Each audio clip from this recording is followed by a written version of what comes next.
अमृतमधुर संपूर्ण ज्ञानेश्वरी अध्याय 16 दैवासुर संपद्विभाग योग। ज्ञानेश्वरी श्लोक क्रमांक 1 ओवी क्रमांक 1 ते 113। भगवान श्रीकृष्ण दैवी पुरुषाची लक्षणे सांगतात। कर्माच्या कर्तेपणाचा अभिमान न ठेवून त्या योगे जन्म मरणारूप संसाराचे भय घालवणे याला अभय म्हणतात। सर्वत्र आत्मभाव झाल्यावर द्वैत राहतच नाही। द्वैतभाव संपूर्णपणे जाणे हेच अभयाचे लक्षण आहे। प्रियपती गावाला गेल्यानंतर पतिव्रतेला जे विरहाचे दुःख होते त्या दुःखाने ती व्यवहारातील हानी लाभ याकडे लक्ष देत नाही। त्याचप्रमाणे जो परमेश्वराला पती मानून सर्व लक्ष त्याचेकडे ठेवून प्रपंच करतो म्हणजेच सगुण परमात्मा विषयी अनन्य प्रेम असणे यास सत्व संशुद्धी असे म्हणतात। आत्मा व अनात्मा यांचे स्वरूप समजावून घेणे याला ध्यान म्हणतात। अष्टांगाच्या अभ्यासाने चित्ताचा विरोध करणे याला योग म्हणतात। साधनाविषयी संशय न बाळगता ध्यान किंवा योग यांची साधना करणे म्हणजे ज्ञानयोग। त्या स्थिती वृक्ष जसा वाटेने चाललेल्या पथिकाला पाणी फुले छाया फळे मुळे देण्यास चुकत नाही, त्याचप्रमाणे मनापासून धनापर्यंत आपणाकडे जे जे आहे ते दुःखी जीवाच्या मनाला संतोष वाटेल अशा रीतीने उपयोगात आणणे याला दान म्हणतात। शत्रू जरी संकटात असला तरी त्याला दान केले पाहिजे। विषय व इंद्रिये यांचा संयोग होऊ न देणे, संयोगाच्या स्थानी वियोग निर्माण करणे याला दम म्हणतात। विधीपूर्वक देव उपासना यांना सर्वत्र दैव संपत्तीच्या मालकीत यज्ञ हे नाव आहे। हा मोक्षाच्या मार्गाची पूर्ण माहिती असलेला वाटाड्या आहे। आपले मुख पाहण्यासाठी वारंवार पुष्कळ प्रकाराने आणि मोठ्या आस्थेने आरसा जसा स्वच्छ करावा लागतो त्याप्रमाणे वेद प्रतिपाद्य जो ईश्वर तो आत्मरूपाने प्रत्यक्ष होण्याकरिता अर्थासह वेदाचा अखंड अभ्यास करावा लागतो, याला स्वाध्याय असे म्हणतात। जो विवेक आत्म्याची सर्व बाजूने यथार्थ निरीक्षण करण्यास प्रवृत्त होतो आणि जो विवेक अज्ञानासह आत्मसाक्षात्कारात बुडून जातो, अर्जुना त्या विवेकाला तप म्हणतात। नाना भूतांचे ठिकाणी चैतन्य जसे असते त्याप्रमाणे सर्वांशी सज्जनपणाचे वागणे यास आर्जव म्हणतात।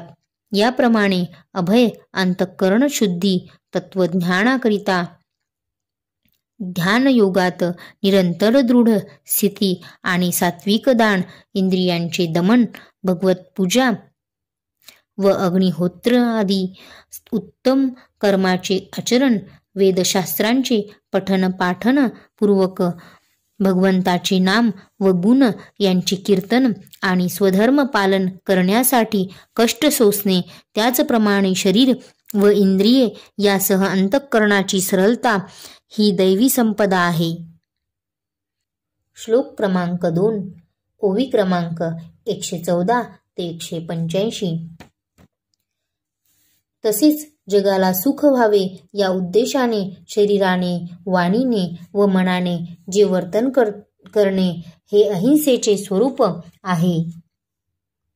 अंतःकरणातील संशयाचा छेद करण्यासाठी जणू काही लोखंडाची तलवार असे सत्य बोलणे तीक्ष्ण असावे आणि ऐकण्याविषयी मात्र अत्यंत कोमल व मधुर असावे।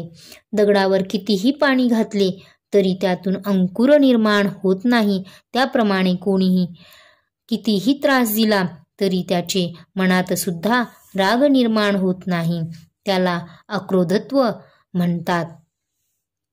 निद्रेचा त्याग केल्यानंतर स्वप्न समुदाय आपोआप टाकला जातो, त्याप्रमाणे देहावरील अहंकार विचाराने टाकणे त्यास त्याग म्हणतात। ज्ञाता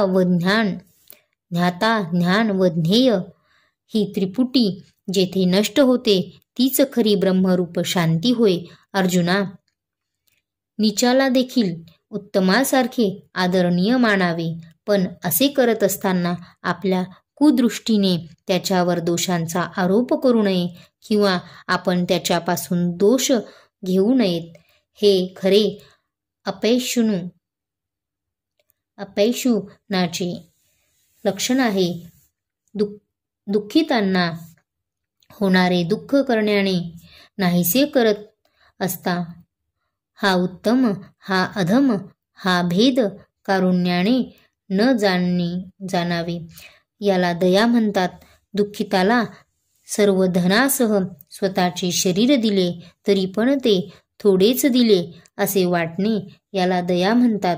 इहलोकातील किंवा स्वर्गलोकातील सर्व प्रकारचे भोग इच्छेचे दास झाले तरी पण ते भोगावेत अशी मनात आवड निर्माण न होणे याला अलोलुपता म्हणतात. आकाश जसे विश्वातील लहान मोठ्या पदार्थांना अनुसरणारे होते, त्याचप्रमाणे सर्वांना प्रेमाने आश्रय देण्याइतके मोठे होणे आणि सर्वांच्या मनात प्रेमाने स्थान मिळविण्याइतके नम्र विनयशील होणे त्याला मार्दव म्हणतात. निर्गुण निराकार असलेल्या जीवाने देहाच्या रूपाने नामरूपात प्राप्त होणे यापेक्षा जगात दुसरे लाजिरवाणे नाही. मन आणि प्राण यांचे ध्यान व प्राणायाम या 2 साधनांचे नियमन केले असता 5 कर्मेंद्रिय व 5 ज्ञानेंद्रिय कोणतेही कार्य करण्यास असमर्थ होतात. याला अचापल्प असे म्हणतात. अर्जुना, याप्रमाणे काया वाचा मानाने कोणालाही कसलेही दुःख न हो देणे ही अहिंसा, यथार्थ प्रिय भाषण हे सत्य, आपला अपकार करणाऱ्यावरही क्रोध न करणे, कर्माच्या ठायी कर्तेपणाच्या अभिमानाचा त्याग, अंतःकरणाची उपरामता अर्थात चित्ताची चंचलता नसणे म्हणजे शांती, तसेच कोणाची निंदा न करणे हे अपैशुन, सर्व भूतांच्या ठिकाणी अहेतुकी दया, इंद्रियांचा विषयाशी संयोग झाला तरीही आसक्त न होणे हे अलोलुपत्व, कोमलता, लोकाविरुद्ध व शास्त्राविरुद्ध आचरण करण्याची लज्जा, व्यर्थचेष्टाचा अभाव ही दैवी पुरुषाची लक्षणे आहेत. श्लोक क्रमांक 3, ओवी क्रमांक 186 ते 216. तसेच ईश्वराकडे आपोआप स्वाभाविकपणाने स्वतः धाव घेणे याला तेज म्हणतात.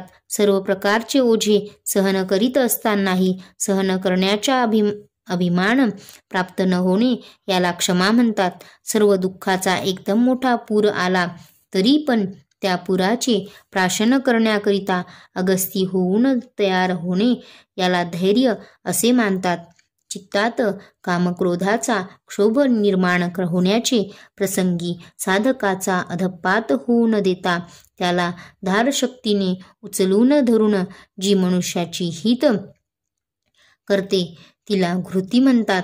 देहेंद्रियांच्या ठिकाणी निष्काम धर्माचा आचार आणि अंतःकरणात आत्मानात्म विचार हा आचार विचार केवळ बोलण्यापुरते नसावेत तर खरेच अंगी असावेत. तो मनुष्य बाहेरून आणि आतून शुचित्वाचा आकार घडलेला आहे. सूर्य जसा जगाच्या आंधळेपणा नाहीसा करीत, लक्ष्मीची निवासस्थाने जी कमळे ती विकसित करीत किंवा सृष्टीशोभेची मंदिरे उघडी करीत पृथ्वी प्रदक्षिणेला निघतो, त्याचप्रमाणे अविद्येने बद्ध झालेल्या जीवांना मुक्त करीत संसार सागरात बुडालेल्यांना वर काढीत दुःखी लोकांचे दुःख संकटे नाहीशी करतो. जो प्रयत्न करतो ते अद्रोहत्व होय. गंगा ज्याप्रमाणे शंकराच्या मस्तकाला प्राप्त होऊन संकुचित झाली आहे, त्याचप्रमाणे सर्वोत्परी मान देण्याला योग असलेल्या गुणामुळे लोकांनी मान दिला असता जे लज्जित होणे, विनयाने मनात संकुचित होणे हे अमनित्व होय. याप्रमाणे तेज, क्षमा, धैर्य आणि अंतर्बाह्य शुद्धी, कोणाशी शत्रुत्व न करणे आणि आपण श्रेष्ठ आहोत असा अभिमान नसणे, ही अशी एकूण 26 लक्षणे दैवी संपदेची आहेत. गीतारूपी स्त्री आपल्या परमात्मारूपी निजपतीला मंगल निरंजन ओवाळण्यासाठी या 26 दैवी गुणांचे दिवे लावून ओवाळण्यासाठी आली आहे, अथवा गीता समुद्रातील दैवी संपत्तीरूपी शिंपल्याच्या कळीतून बाहेर पडलेले 26 गुण हेच कोणी शुद्ध मोती आहेत. श्लोक क्रमांक 4, ओवी क्रमांक 217 ते 264. अर्जुना, दंभ, दर्प, अभिमान, क्रोध, निष्ठुरता, अज्ञान ही सर्व लक्षणे आसुरी संपत्ती घेऊन जन्माला आलेल्या पुरुषाची आहेत. लोकांच्या समोर मी यज्ञ, दान, तप, भक्ती, तीर्थयात्रा इत्यादी धर्माचरण केले असे जो अहंकाराने सांगतो तो दंभ आहे. संपत्तीच्या लाभामुळे विनय, वैराग्य याची जीवनात आवश्यकता नाही असे समजून गर्वाचे जे उतू जाणे याला दर्प असे म्हणतात. आसुरी संपत्तीचा मनुष्य सामर्थ्याने व ज्ञानाने अतिक्षुद्र असूनही ईश्वराशी व वेदांशी स्पर्धा करतो, यास अभिमान म्हणतात. दुसऱ्याचे दुःख पाहताच अंतःकरणात जळफळाट होणे म्हणजे क्रोध होय. असुर शरीर, अंतःकरण व इंद्रियांनी कठोर असतो त्यास निष्ठुरता म्हणतात. पाप पुण्याची खिचडी खात असता बुद्धीचा विचाररूप व्यापाराला चांगले वाईट न कळणे हा अविचार आहे, यासच अज्ञान म्हणतात. हे 6 दोष लहान दिसतात, परंतु याने संपूर्ण जीवनाचा नाश होतो. श्लोक क्रमांक 5 ते 7, ओवी क्रमांक 265 ते 294. अर्जुना, दैवी संपदा मोक्षरूपी सूर्याने उजाडलेला प्रातःकाळ आहे. आसुरी संपदा जीवाकरिता अज्ञानरूपी लोखंडाची साखळी आहे. दैवी संपदेने मोक्ष प्राप्त होतो व आसुरी संपदेने अनेक प्रकारची बंधने निर्माण होतात. अर्जुना, तू शोक करू नकोस, कारण तू दैवी संपत्ती घेऊनच जन्माला आला आहेस. या लोकी भूतांचे स्वभाव 2 प्रकारांनी मानले आहेत, एका देवाच्या सारखा व दुसरा असुरांच्या सारखा. आता असुरांच्या स्वभाव असविस्तर सांगतो. आसुरी लोक धर्मप्रवृत्ती आणि पापनिवृत्ती हे दोन्हीही जाणत नाहीत आणि ते पवित्रता तर स्वप्नात देखील पाहत नाहीत. या एखादवेळी कोळसा काळेपणा टाकील, कदाचित कावळा देखील शुद्ध पांढरा होईल, परंतु आसुरी लोकांना पवित्रता कधीच नसते. शेळीचे चरणे, वाऱ्याचे धावणे आणि अग्नीचे जाळणे हे जसे स्वैर असते, त्याचप्रमाणे आसुरी लोक स्वैराचाराने वागत असतात. श्लोक क्रमांक 8 ते 10, ओवी क्रमांक 295 ते 329. आसुरी लोक व्यर्थ बडबड करत असतात.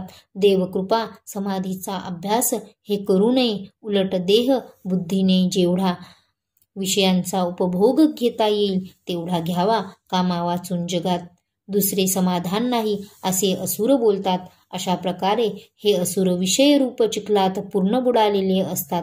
आसुरी लोक जगाचा नाश करण्यासाठी जन्माला आलेले असतात. आसुरी लोक हे चालते बोलते पापच आहेत. आसुरी लोक ज्याच्या योगाने दुसऱ्याला उपद्रव होईल आणि दुसऱ्या जीवाचा नाश केला जाईल अशी कर्मे जन्मभर करतात. मग आपणच केलेल्या कार्याचा जगात फार मोठा गाजावाजा करतात आणि जगातल्या लोकांना मूर्ख, कर्तव्यशून्य, दुर्बल अशा शब्दांनी धिक्कार करतात आणि दाही दिशा, व्यापार, उद्योग, धंदा, कीर्ती, पैसा यांच्या इच्छेने जाळे पसरतात. ते आसुरी लोक दंभमान आणि मद यांनी मुक्त झालेले, कोणत्याही प्रकारच्या कधी पूर्ण न होणाऱ्या कामनेचा आश्रय घेऊन अज्ञानाचे मिथ्या सिद्धांताचे ग्रहण करून संसारात भ्रष्टाचाराने वागतात. श्लोक क्रमांक 11 ते 16, ओवी क्रमांक 330 ते 377. अर्जुना, असुर स्वतःच्या मरणापर्यंत असंख्य प्रकारची चिंता करतात, विषयांचा भोग भोगण्यातच तत्पर असतात आणि एवढेच खरे सुख आहे असे त्यांना वाटत असते. असुरांचे आचरण धर्मबाह्य असते. ते आसुरी लोक आशेच्या शेकडो पाशांनी बांधलेले, कामक्रोधाद विकारात परायण असलेले, विषयाच्या भोगाकरिता अन्यायाने द्रव्याचा संचार करणारे असतात. विषय भोगाला पुरेसा पैसा आणण्याकरिता स्वैरपणाने ते जगाला झोंबतात. आज मी हे धन मिळविले, आता हे मनोरथ देखील प्राप्त करून घेईन. माझ्याजवळ हे धन तर आहेच, आता पुन्हा हे धन देखील मला प्राप्त होईलच. मी सर्वांना आज्ञा करणारा सिद्ध आहे. मी सर्वात बलवान आणि मीच स्त्री, पुत्र, मित्र, सत्ता, संपत्ती, आरोग्य इत्यादी कारणांनी सुखी आहे. मी धनवान आहे. मी कुलीन आहे. माझ्यासारखा दुसरा कोण आहे? मी यज्ञ करीन, मी दान करीन, मी अनेक भोगांनी आनंदी होऊन अशा प्रकारचे अज्ञानाने मोहित झालेला असतो. मोहरूपी जाळ्यात अडकलेले इच्छा आणि वैषयिक भोग याच्यात आसक्त झालेली आसुरी लोक अपवित्र नरकात पडतात. तापाने रोगी वाटेल तसे बडबडतो, त्याचप्रमाणे ते आसुरी लोक मनातील नाना विषयांच्या संकल्पनाने वाटेल तशी बडबडत असतात. मोह म्हणजे चित्तातील अनेक वासना, कल्पना, मनोरथ, चिंता इत्यादी विकार जसजसे वाढतात तसतसे विषयही वाढतात आणि विषय जेथे आहेत तेथे पातकाला आश्रय आहे. श्लोक क्रमांक 17 ते 20, ओवी क्रमांक 378 ते 424. ते आपणाला श्रेष्ठ मानणारे घमेंडखोर आसुरी लोक धनमान मदाने उन्मत्त झालेले शास्त्रविधीहीन असा केवळ नावाचा यज्ञ करून पाखंडीपणाने यजन करतात. यज्ञाचे नावे द्रव्य वस्त्राचे आहेर घेऊन लोकांना लुबाडतात. यज्ञाचा आभास दाखवून व्याभिचारी करतात. अर्जुना, अहंकार, बल, घमेंड, कामना आणि क्रोधादिकांच्या अधीन झालेले परनिंदक पुरुष हे आपल्या व दुसऱ्याच्या शरीरात स्थित अशा मज अंतर्यामाशी द्वेष करणारे असतात. त्या द्वेषी पापाचारी क्रूरकर्मी नराधमांना मी संसारात वावरणार आसुरी योनीत टाकतो.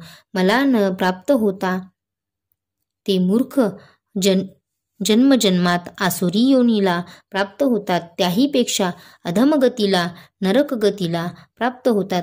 श्लोक क्रमांक 21 ते 22, ओवी क्रमांक 425 ते 444. अर्जुना, काम, क्रोध, लोभ हे 3 प्रकारची नरकाची द्वारे असून ती जीवात्म्याचे नाश करणारी, जीवात्म्याला अधोगतीला नेणारी आहेत. म्हणून या तिघांचा त्याग करावा. काम, क्रोध व लोभ या तिघांच्या अंकुरांचा झुबका जेव्हा अतिशय वाढतो तेव्हा तेथे पाप पिकलेले आहे असे जाण. हे अर्जुना, या 3 नरकाच्या द्वारापासून मुक्त झालेला आपल्या कल्याणाचे आचरण करतो, त्याने तो परमगती पावतो, अर्थात मला येऊन मिळतो. काम, क्रोध, लोभ यांना त्यागणारा मनुष्य ऐहिक परलौकिक सुखाला प्राप्त होतो. शिवाय मोक्ष मार्गाने जात असता त्याला मार्गात संताची संगती लाभते. काम, क्रोध, लोभाला जिंकणारा विश्वरूप आनंदाशी एकरूप होतो. जो शास्त्राविधीला सोडून आपल्या इच्छेने वागतो त्याला सिद्धी मिळत नाही, परमगती मिळत नाही आणि सुखही प्राप्त होत नाही. शास्त्रविधीला सोडून वागणाऱ्याला ऐहिक विषय सुख मिळत नाही, स्वर्ग मिळत नाही. तो जन्म मरण रूप दुःख सागरातून उद्धरूनही जात नाही. म्हणून तू या कर्तव्य आणि अकर्तव्य अशा याची व्यवस्था लावण्यात शास्त्रच प्रमाण आहे असे समजून शास्त्रविधीने नेमलेले कर्मच करणे योग्य आहे. धर्म, अर्थ, काम आणि मोक्ष या सर्व पुरुषार्थाचा मी स्वामी होईन असे जो म्हणतो आणि त्याने वेदातील आत्मज्ञान जाणावे, वेदाचे हृदय समजून आपले हृदय शुद्ध करावे, शास्त्राप्रमाणे वागावे, दुःखातून वर काढणारी आणि सुख देऊन वाढविणारी जगात श्रुती वाचून दुसरी माऊली नाही. चांगले कृत्य म्हणून जे शास्त्रामध्ये वर्णिलेले आहे त्याचे काया वाचा मनाने आचरण करावे. सात्विक आचाराने मानवातील दैवत्व पूर्णपणे प्रकट होते. ज्ञानेश्वर माऊली, ज्ञानराज माऊली, ज्ञानेश्वर माऊली, ज्ञानराज माऊली.